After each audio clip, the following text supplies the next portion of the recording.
What's up guys? Nagbabalik Raymond Vlog. Like and subscribe. So ngayon nga guys ay magpapalit tayo ng front bearing sa mugs. Yan. Kasi pinapasok na siya ng tubig. Ibig sabihin maluwag na siya or sira na. Ayan. Pakinggan nyo guys.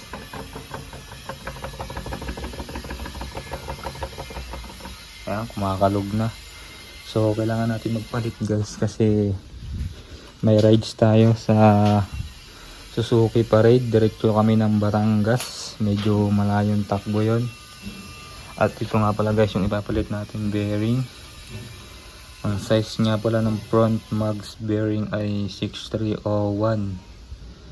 So yan guys, babaklasin na natin yan. Meanwhile,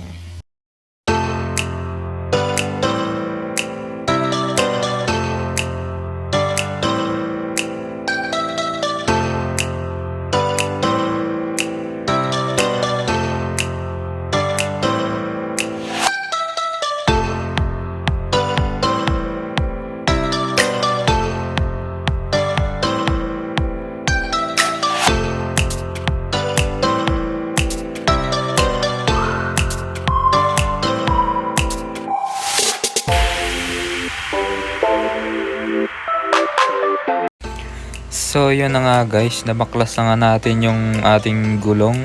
So tignan nyo yung bearing, napakalibag, ang daming kalawang. Kinain na siya ng kalawang guys, kaya nasisira na yung ating bearing. So kailangan na natin palitan at kailangan na rin natin linisin. So yan siya guys, maluwag na. Kaya linisin natin guys, lagyan natin ng WD-40.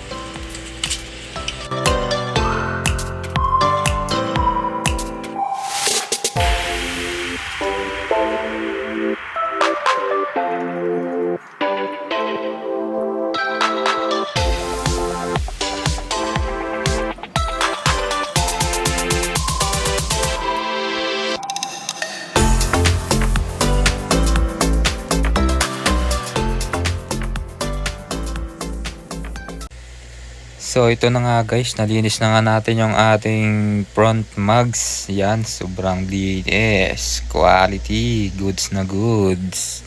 So yan siya guys, linis na linis.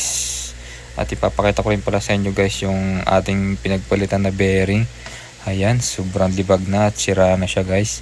At ito naman guys yung ating mga fittings, ating lilinisin yan kasi kinain na rin ng kalawang.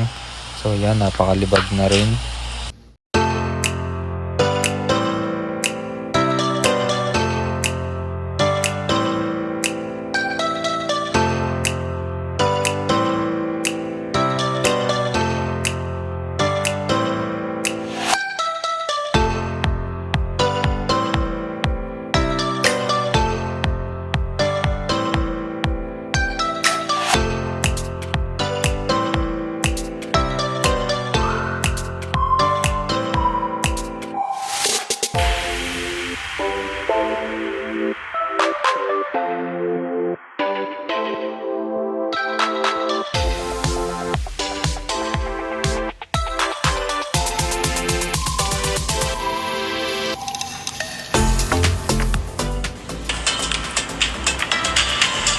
So ito na siya guys, tapos na. Linis na. Turo ko nga lang pala guys, kapag magkakabit kayo ng bearing, gamitan nyo na ito, yung stock na bearing. Yan, ganyan guys, para hindi ma-damage yung kakabit nyo na bagong bearing. Kasi pagka yung itong pupukpukin nyo, baka magkaroon ng sira, magkaroon ng damage. Kaya gamitan nyo dito guys para safe. At dito nga guys ay kinakabit ko na yung bearing. Ayan. At dito nga pala guys ay wala akong martilyo or hammer kasi wala akong mahiraman. Kaya ang gamit ko na lang dito ay yung close range na 17. Ayan ang ginagamit ko pampukpok.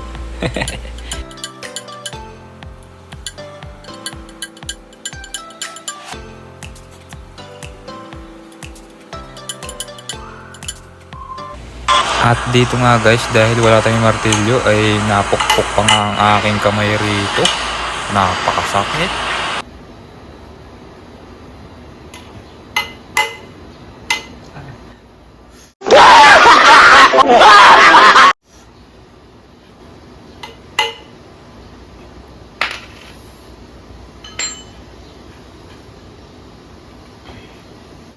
Siya nga pala guys, pagka magkakabit kayo ng pangalawang bearing para sigurado kayong pantay, gamitan nyo na ito.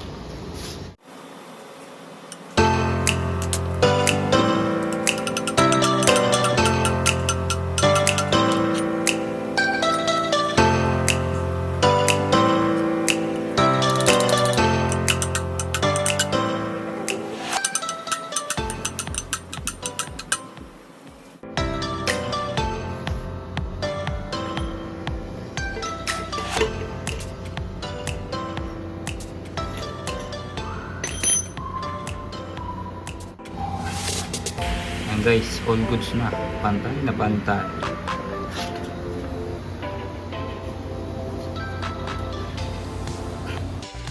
At dahil isasalpak na natin siya guys, lalagyan muna natin siya ng mga grasa para pampadulas at madaling isalpak. At hindi siya pasukin ng kalawang or kapitan pagka nakakabit na at nababasa ng tubig.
At dahil tapos na guys, ay ating isasalpak na ang ating gulong para makita natin ang resulta kung okay ba siya or goods na goods.